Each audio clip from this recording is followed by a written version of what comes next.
The Loaded Dog by Henry Lawson. Dave Regan, Jim Bentley and Andy Page were sinking a shaft at Stoney Creek in search of a rich gold quartz reef which was supposed to exist in the vicinity. There is always a rich reef supposed to exist in the vicinity. The only questions are whether it is 10 feet or hundreds beneath the surface, and in which direction. They had struck some pretty solid rock, also water, which kept them bailing. They used the old-fashioned blasting powder and time fuse.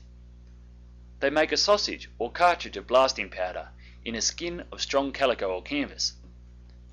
The mouth sewn and bound round the end of the fuse. They dip the cartridge in melted tallow to make it watertight. Get the drill hole as dry as possible. Drop in the cartridge with some dry dust and wad and ram with stiff clay and broken brick. Then they'd light the fuse and get out of the hole and wait. The result was usually an ugly pothole in the bottom of the shaft and half a barrow load of broken rock. There was plenty of fish in the creek, freshwater bream, cod, catfish and tailors. The party were fond of fish, and Andy and Dave of fishing. Andy would fish for 3 hours at a stretch if encouraged by a nibble or a bite, now and then, say once in 20 minutes. The butcher was always willing to give meat in exchange for fish when they caught more than they could eat, but now it was winter and the fish wouldn't bite. However, the creek was low, just a chain of muddy water holes, from the hole with a few buckets full in it to a sizable pool with an average depth of 6 or 7 feet, and they could get fish by bailing out of the smaller holes or muddying up the water in the larger ones till the fish rose to the surface. There was the catfish, with spikes growing out the sides of its head, and if you got pricked you'd know it, as Dave said. Andy took off his boots, tucked up his trousers, and went into a hole one day to stir up the mud with his feet, and he knew it. Dave scooped one out with his hand and got pricked, and he knew it too. His arm swelled, and the pain throbbed up into his shoulder, and down into his stomach too, he said, like a toothache he had once, and kept him awake for 2 nights. Only the toothache pain had a bird edge, Dave said. Dave got an idea. Why not blow the fish up in the big waterhole with a cartridge, he said. I'll try it. He thought the thing out, and Andy Page worked it out. Andy usually put Dave's theories into practice if they were practicable, or bore the blame for the failure and the chafing of his mates if they weren't. He made a cartridge about 3 times the size of those they used in the rock. Jim Bentley said it was big enough to blow the bottom out of the river. The inner skin was of stout calico. Andy stuck the end of a 6-foot piece of fuse well down in the powder and bound the mouth of the bag firmly to it with whipcord. The idea was to sink the cartridge in the water with the open end of the fuse attached to a float on the surface, ready for lighting. Andy dipped the cartridge in melted beeswax to make it watertight. We'll have to leave it some time before we light it, said Dave, to give the fish time to get over their scare when we put it in and come nosing round again, so we'll want it well watertight. Round the cartridge, Andy, at Dave's suggestion, bound a strip of sail canvas that they used for making water bags to increase the force of the explosion, and round that he pasted layers of stiff brown paper on the plan of the sort of fireworks we call gun crackers. He let the paper dry in the sun. Then he sewed a covering of 2 thicknesses of canvas over it and bound the thing from end to end with stout fishing line. Dave's schemes were elaborate, and he often worked his inventions out to nothing. The cartridge was rigid and solid enough now, a formidable bomb, but Andy and Dave wanted to be sure.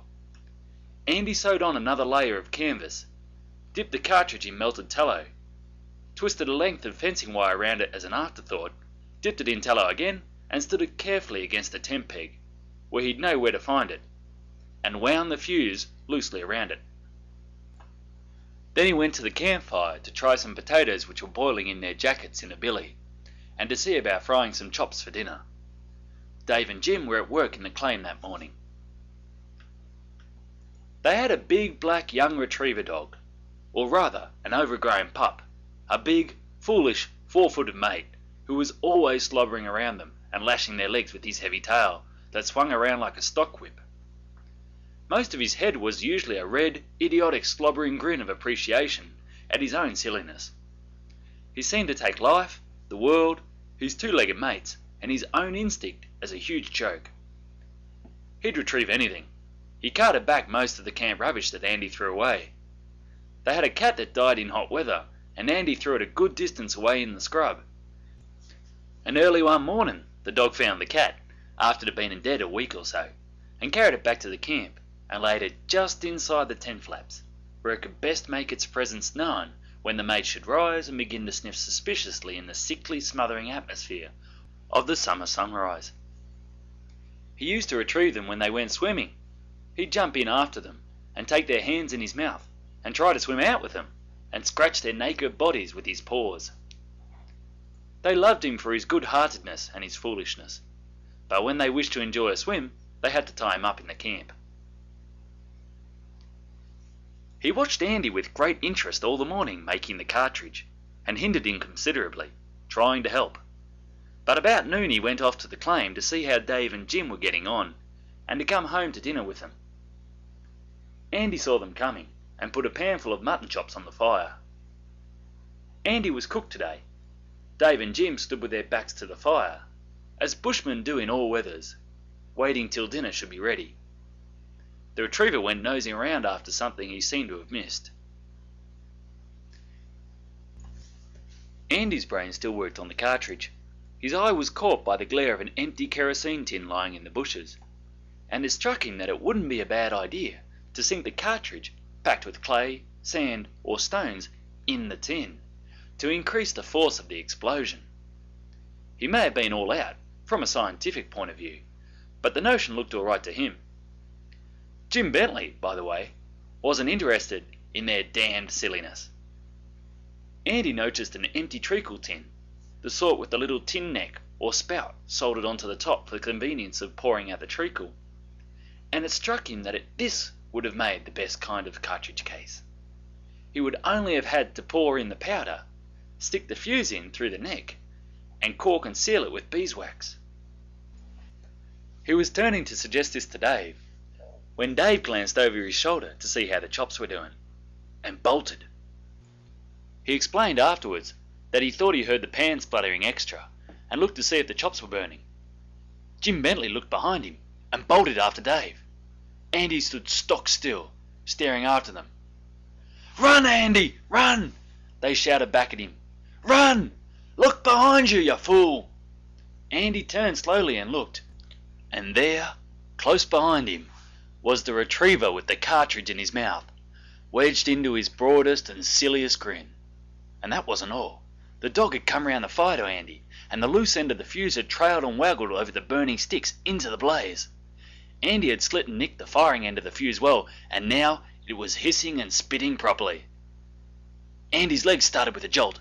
His legs started before his brain did, and he made after Dave and Jim, and the dog followed Andy. Dave and Jim were good runners, Jim the best, for a short distance. Andy was slow and heavy, but he had the strength and the wind and could last. The dog leapt and capered round him, delighted as a dog could be to find his mates, as he thought, on for a frolic. Dave and Jim kept shouting back, "Don't follow us! Don't follow us, you coloured fool!" But Andy kept on, no matter how they dodged. They could never explain, any more than the dog, why they followed each other, but so they ran, Dave keeping in Jim's track in all its turnings, Andy after Dave, and the dog circling round Andy, the live fuse swishing in all directions and hissing and spluttering and stinking. Jim yelling to Dave not to follow him, Dave shouting to Andy to go in another direction and to spread out, and Andy roaring at the dog to go home. Then Andy's brain began to work, stimulated by the crisis. He tried to get a running kick at the dog, but the dog dodged. He snatched up sticks and stones and threw them at the dog and ran on again. The retriever saw that he'd made a mistake about Andy and left him and bounded after Dave.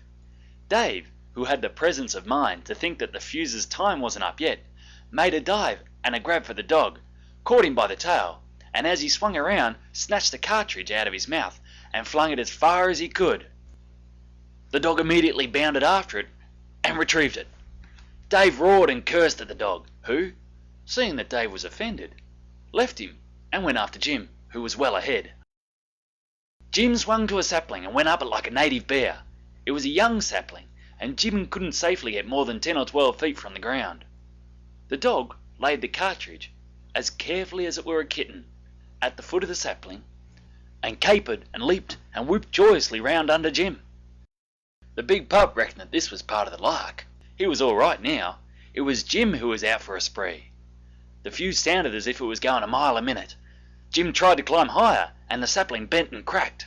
Jim fell on his feet and ran. The dog swooped on the cartridge and followed.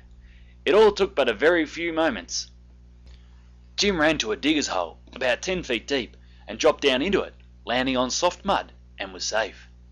The dog grinned sardonically down on him, over the edge, for a moment, as if he thought it would be a good lark to drop the cartridge down on Jim. "Go away, Tommy," said Jim feebly. "Go away." The dog bounded off after Dave, who was the only one in sight now. Andy had dropped behind a log, where he lay flat on his face, having suddenly remembered a picture of the Russo-Turkish War, with a circle of Turks laying flat on their faces, as if they were ashamed, round a newly arrived shell. There was a small hotel or shanty on the creek, on the May Road, not far from the claim. Dave was desperate. The time flew much faster in his stimulated imagination than it did in reality, so he made for the shanty. There were several casual bushmen on the veranda and in the bar. Dave rushed into the bar, banging the door behind him. "My dog!" he gasped, in reply to the astonished stare of the publican. "The blanky retriever! He's got a live cartridge in his mouth!" The retriever, finding the front door shut against him, had bounded round and in by the back way, and now stood smiling in the doorway leading from the passage, the cartridge still in his mouth and the fuse spluttering. They burst out of that bar. Tommy bounded first after one and then after the other, for, being a young dog, he tried to make friends with everybody. The bushmen ran round corners and some shut themselves in the stable. There was a new weatherboard and corrugated iron kitchen and washhouse on piles in the backyard, with some women washing clothes inside. Dave and the publican bundled in there and shut the door, the publican cursing Dave and calling him a crimson fool, in hurried tones, and wanting to know what the hell we came here for. The retriever went in under the kitchen, amongst the piles, but, luckily for those inside, there was a vicious yellow mongrel cattle dog skulking and nursing his nastiness under there. A sneaking, fighting, thieving canine, whom neighbours had tried for years to shoot or poison. Tommy saw his danger. He'd had experience from this dog, and started out and across the yard, still sticking to the cartridge. Halfway across the yard, the yellow dog caught him and nipped him. Tommy dropped the cartridge, gave one terrified yell, and took to the bush. The yellow dog followed him to the fence, and then ran back to see what he had dropped. Nearly a dozen other dogs came from round all the corners and under the buildings. Spidery, thievish, cold-blooded kangaroo dogs, mongrel sheep and cattle dogs, vicious black and yellow dogs that slip after you in the dark, nip your heels, and vanish without explaining, and yapping, yelping small fry. They kept at a respectable distance round the nasty yellow dog, for it was dangerous to go near him when he thought he had found something which might be good for a dog to eat. He sniffed at the cartridge twice, and was just taking a third cautious sniff when... It was very good blasting powder, a new brand that David recently got up from Sydney, and the cartridge had been excellently well made. Andy was very patient and painstaking in all he did, and nearly as handy as the average sailor with needles, twine, canvas and rope. Bushmen say that the kitchen jumped off its piles and on again. When the smoke and dust cleared away, the remains of the nasty yellow dog were lying against the paling fence of the yard, looking as if he'd been kicked into a fire by a horse and afterwards rolled in the dust under a barrow and finally thrown against the fence from a distance. Several saddle horses, which had been hanging up round the veranda, were galloping wildly down the road in clouds of dust, with broken bridle reins flying, and from a circle round the outskirts, from every point of the compass in the scrub, came the yelping of dogs. 2 of them went home, to the place where they were born, 30 miles away, and reached it the same night and stayed there. It was not until towards evening that the rest came back cautiously to make inquiries. One was trying to walk on 2 legs, and most of them looked more or less singed, and a little singed stumpy-tailed dog, who had been in the habit of hopping the back half of him along on one leg, had reason to be glad that he saved up the other leg all those years, for he needed it now. There was one old one-eyed cattle dog round that shanty for years afterwards, who couldn't stand the smell of a gun being cleaned. It was he who had taken an interest, only second to that of the yellow dog, in the cartridge. Bushman said that it was amusing to slip up on his blind side and stick a dirty ramrod under his nose. He wouldn't wait to bring his solitary eye round a bear. He'd take to the bush and stay out all night. For half an hour or so after the explosion, there were several bushmen round behind the stable who crouched, doubled up, against the wall, or rolled gently on the dust, trying to laugh without shrieking. There were 2 white women in hysterics at the house, and a half-caste rushing aimlessly round with a dipper of cold water. The publican was holding his wife tight and begging her between her squawks to "Hold up for my sake, Mary, or I'll lamb the life out of you." Dave decided to apologise later on, when things had settled down a bit, and went back to camp.